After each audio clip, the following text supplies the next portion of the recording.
Hello, Radhe Radhe, Shri शिवाय नमस्तुभ्यम। Good morning everyone. आज मैं लेके आई हूँ आप सभी को सोमवार के सरल पूजा विधि। तो आपको सोमवार की सरल विधि ये इसमें है सोमवार और 16 सोमवार कैसे किए जाएं, कब इनको शुरू कर सकते हैं और कब हम इन्हें करना चाहते हैं। पशुपतिनाथ के व्रत के नियम अलग होता है, 16 सोमवार के व्रत का नियम अलग होता है और जो सावन के सोमवार होते हैं उनका नियम अलग होता है। तो मैं इसमें आपको सावन के सोमवार की सरल विधि बताऊंगी एंड 16 सोमवार की भी। तो आपको क्या करना है कि आप क्या क्या सामग्री चाहिए तो उस सामग्री को मैं बता देती हूँ। एक जल का लोटा, गंगा जल, पंचामृत और रोली मूली, और आपको बेल पत्तर चाहिए, और आपको चाहिए फूल, कोई भी फूल आप जो भी आपके पास अवेलेबल हो, जो आसानी से आपको मिल जाए। धूप दीप एंड आप जनेऊ और माता के लिए चुनरी एंड 16 श्रृंगार का सामान, और आपको ये लेके जाना है भगवान जी के लिए कोई भी भोग प्रसाद जो आप चढ़ाना चाहते हो। उसमें आप बतासे भी ले सकते हो, आप चीनी ले सकते हो, बूरा ले सकते हो, मिठाई ले सकते हो। घर पे बनी हुई होनी चाहिए, बाज़ार की में बहुत ज़्यादा शुद्ध तरीके से नहीं बनाया जाता है। तो आप अगर हो सके तो घर पे बना दीजिए, नहीं तो आप बाज़ार से भी ले सकते हैं।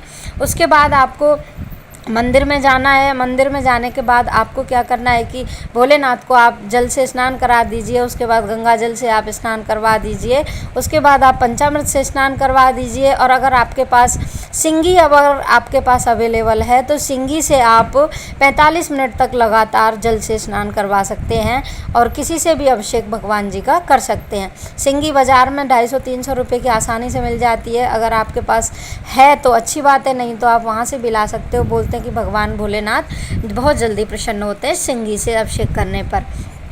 उसके बाद आपको तिलक कर देना है सारे भगवान जी को। तो माता को रोली से करते हैं, बाकी को चंदन से कर सकते हैं। उसके बाद आपको बेलपत्र चढ़ाने हैं, तो बेलपत्र पर राम नाम आप अंकित कर दीजिए, और राम नाम अंकित करने के बाद अपनी मनोकामना बोलते हुए भगवान जी को अर्पित कर दीजिए।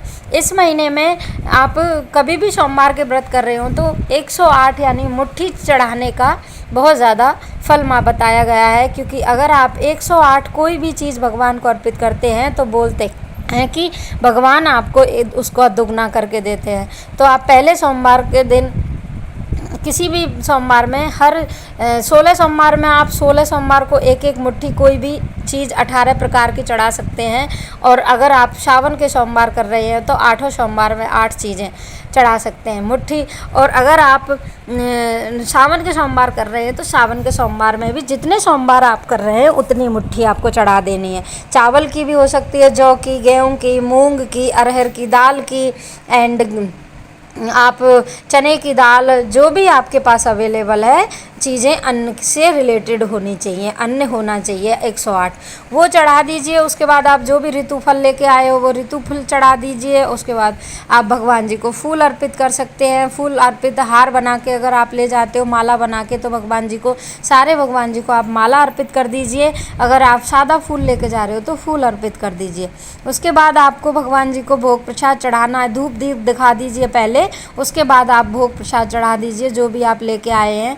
तो आप जब सावन के सोमवार कर रहे हैं तो आपको नॉर्मल भगवान को भोग प्रसाद चढ़ा देना है।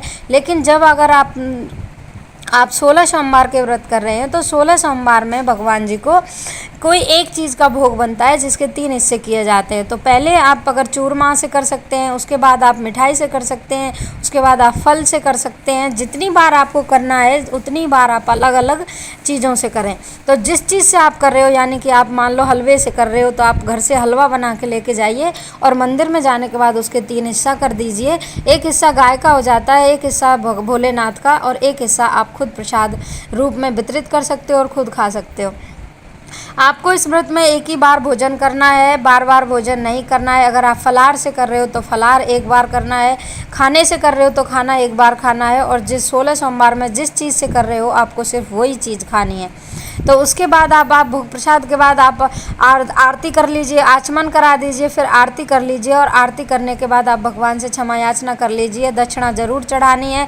दक्षिणा चढ़ाने से जो भी कमी रह जाती है पूजा में उसकी कमी पूरी हो जाती है। उसके बाद आपको आचमन करने के बाद भगवान से क्षमा मांग लेनी है। एंड इस व्रत में नमक नहीं खाया जाता, क्योंकि नमक का निषेध माना गया है भगवान के पूजन में, और उसमें नमक की चीज़ों का उपयोग नहीं किया जाता। तो आप भी अगर अवॉइड कर सकते हैं तो ज़रूर अवॉइड करें, ना खा सकें तो ना ही खाएं तो बेटर है। और एक दिन आप बिना नमक के रह सकते हैं तो ज़रूर करें ये व्रत, ज़्यादा फल मिलता है। उसके बाद आप अपनी मनोकामना बोलते हुए भगवान जी को संकल्प लिए। पहले जब भी आप व्रत पूजा शुरू करें, आप संकल्प जरूर लेना कि मैं इतने व्रत करूँगा और इतने व्रत कर सकती हूँ, और जिससे भगवान आपकी मनोकामना शीघ्र पूर्ण करेंगे। आपको सावन के महीने में या 16 सोमवार के महीने में आपको काला रंग बिल्कुल भी नहीं पहनना है। काला रंग भोलेनाथ की पूजा में निषेध माना गया है। आप और कोई भी कलर के कपड़े पहन सकते हैं। वैसे तो हरे रंग को बहुत ज़्यादा शुभ माना गया है। सावन के महीने में हरे रंग का विशेष महत्व होता है। हरे रंग का कपड़े, हरे रंग के पत्ते, हरे रंग की चीज़ें, मूंग भी हरी होती हैं, इसलिए मूंग चढ़ाने का विशेष महत्व है। उसके बाद आपको भगवान जी को, अगर आप 16 सोमवार कर रहे हैं तो जब आपके 16 सोमवार पूरे हो जाएं, उसके बाद उद्यापन विधि आप मेरे यूट्यूब चैनल पर आपको जल्दी ही मिल जाएगी, और है ना आप उद्यापन कर सकते हैं। अगर आपने सावन के सोमवार किए हैं तो उसका भी लास्ट वाले सोमवार के दिन आप कोई भी चीज़ 1.25 किलो या जितना भी आप प्रसाद आप यथाशक्ति अनुसार बांट सकते हो गरीब लोगों में, या जितने भी ज़रूरतमंद लोग हैं, आप उतना प्रसाद बांटोगे उतना ही आपके लिए बहुत ज़्यादा शुभ माना जाएगा। तो आपको ये सोमवार की पूरी विधि हो गई है। उसके बाद आपको दिन में एक ही बार फलार करना है, वो आप शाम के टाइम पर कर लीजिए। एंड इसकी पूजा शाम के टाइम भी होती है, हर सोमवार की ही होती है शाम के टाइम। प्रदोष की भी होती है और पशुपतिनाथ की भी होती है। तो अब पशुपतिनाथ के में तो एक विशेष पूजा बताई गई है, लेकिन और सोमवारों में इतनी विशेष पूजा नहीं बताई गई है। उसमें आप इतना कर सकते हो कि प्रदोष काल में दरवाजे के सामने आप अपने दरवाजे के सीधे हाथ की तरफ एक दिया जला के ज़रूर रखें, क्योंकि माता पार्वती और भोलेनाथ पृथ्वी पर प्रदोष काल में भ्रमण के लिए निकलते हैं। तो मैं तो हर रोज़ के लिए ही बोलती हूँ कि हर रोज़ दिया हमें अपने दरवाजे पे जलाना चाहिए। अगर हर रोज़ ना जला सको तो आप सोमवार के सोमवार तो ज़रूर ही जलाया करो, जिससे भोलेनाथ का आशीर्वाद हमें जल्दी ही प्राप्त हो जाता है। उसके बाद आप परिक्रमा कर लीजिए, आरती कर लीजिए और भगवान जी को ढोक लगा दीजिए, और आप अपनी क्षमा याचना करने के बाद आपका व्रत हो गया पूर्ण। घर आने के बाद अब ये पानी के छींटे आप अपने पूरे घर में दे सकते हो। जलाधारी से जल लेकर आप पूरे घर में इसके छींटे मार दो, जिससे कि आपके घर में कोई भी नेगेटिव एनर्जी है वो जल्दी भोलेनाथ ख़त्म कर देते हैं। भोलेनाथ बहुत भोले हैं और उनका बहुत मन पवित्र, और बहुत जल्दी ही वो कम चीज़ों से ही मान जाते हैं। तो भगवान भोलेनाथ को की पूजा का विशेष महत्व बताया गया है। एंड आपको वीडियो कैसी लगी मेरी? अगर वीडियो में आई होप आपको सारी जानकारी मिल गई होगी। इसमें आपको एक भी है कि भाई आप परिक्रमा कितनी करें, तो इसमें 3 भी कर सकते हैं, 2 भी कर सकते हैं, ऐसा कोई नियम नहीं है। 7, 5 आपको जितनी करनी है आप परिक्रमा कर सकते हो। पूजा के टाइम पे आपको ओम नमः शिवाय का जाप करते रहना है। अगर आप एक माला कर सकते हो तो शाम के टाइम प्रदोष काल में आप एक माला भोलेनाथ के ओम नमः शिवाय की ज़रूर करें, जिससे कि भोलेनाथ के नाम के जप के साथ साथ आपको भोलेनाथ की पूजा का पूर्ण फल प्राप्त होगा। तो आप ये हो गई सोमवार के व्रत की कथा, व्रत की पूरी सरल विधि, एंड सावन के सोमवार की पूरी पूजा की पूरी विधि। और जो कोई आप पूजा करना चाहते हैं उसकी मैं पशुपतिनाथ की अलग वीडियो लेके आऊँगी, आप वो वहाँ से देख लीजिएगा, क्योंकि उसका प्रोसीजर थोड़ा और अलग है, तो मैं वो अलग से वीडियो डालूँगी। आप अगर मेरे चैनल पर नए हो तो लाइक एंड सब्सक्राइब ज़रूर करके जाएं, और अगर वीडियो पसंद आई हो तो शेयर ज़रूर करें। और जितनी भी जानकारी आपको आई होप अच्छी लगी होगी, जितना मेरे पे आता था मैंने बताया।